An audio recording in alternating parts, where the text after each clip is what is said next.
không còn mùa thu trong rơi bên thềm, không còn lời ru mơ trên môi em thơ như mùa xuân cầu nối dài đêm.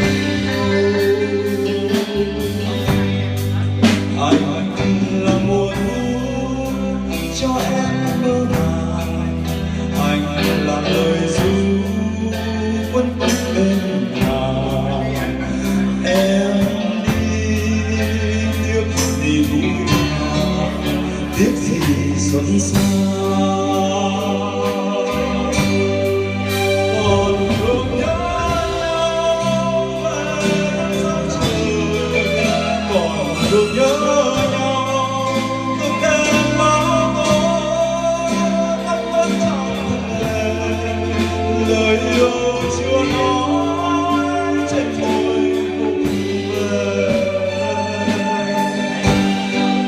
Đường ta đã qua chỉ khuất chân trời, đường ta sẽ qua nào ai biết tới. Chiều hôm ra rời dù mong thôi nhớ, dù buồn lên nhớ. Chiều